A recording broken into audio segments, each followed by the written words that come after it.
Olá pessoal, hoje nós vamos falar sobre contar histórias, atividade prática. Nessa aula sobre contar histórias, seja no ambiente escolar ou familiar, nosso foco será a importância das histórias na construção de laços afetivos e valores. Além da sua inigualável contribuição para o desenvolvimento infantil, proporcionando compreensões de diversas situações e vivências que, na lógica do mundo adulto, não seria capaz de fazer.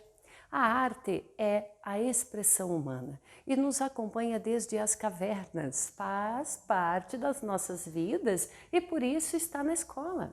Contar histórias é prática cotidiana, é tradicional, oral, recorrente em diversas culturas, é ofício de artistas e outros profissionais que incluem essa prática em sua rotina de trabalho ou fazem dela o seu trabalho.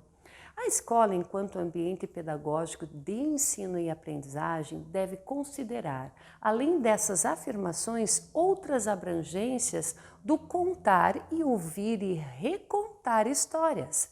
Entre elas, questões do desenvolvimento de uma escuta atenta da inteligência pessoal, interpessoal, inteligência linguística e corporal e possibilitando a construção de laços afetivos. Outras considerações envolvem o fortalecimento da empatia, do trabalho em grupo, o cultivo de habilidades socioemocionais e a possível superação de dificuldades de leitura, compreensão e interpretação de textos e também imagens. Mas algumas sugestões para a organização do conto e do reconto de histórias. Olha só, pessoal, a primeira parte eu vou falar sobre o conto, escolhendo a história, de preferência ao livro impresso e histórias curtas. Leitura não deve ultrapassar 20 minutos, certo? Contando a história. Utilize o objeto, que é o livro, o seu corpo e a voz. Para tal, reúna os alunos em um ambiente previamente planejado e, se for uma sala de aula, mude a organização dessa. Dê preferência a ambientes aconchegantes e com poucos estímulos, pois esses poderão deslocar a atenção dos estudantes. Pessoal, olha a dica. Enfatize as mudanças entre o narrador e personagens, explore os tempos e as gradações na fala, como a intensidade e o volume.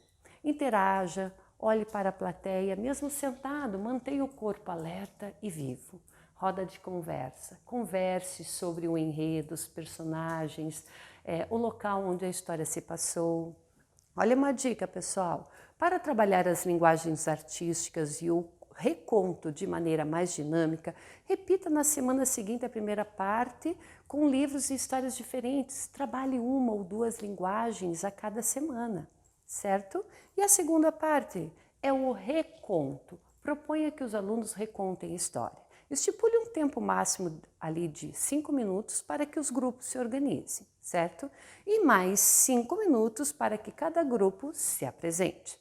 Olha uma dica. Se o grupo ultrapassar os 5 minutos de apresentação, o professor deve interferir, assumindo o papel de uma voz externa que sugere ações que levarão à conclusão do reconto. Propostas, linguagem não verbal, divida a turma em grupos, proponha que os grupos recontem a história obedecendo as seguintes regras.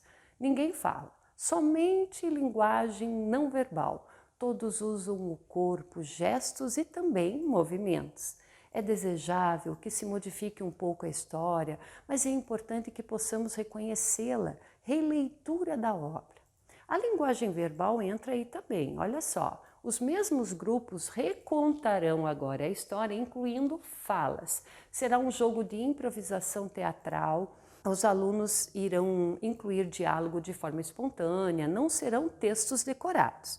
Dica: converse com a turma sobre as diferenças, dificuldades e facilidades em contar a história com e sem palavras.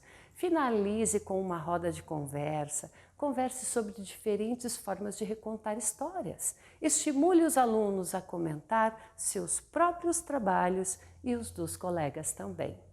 Até mais, pessoal!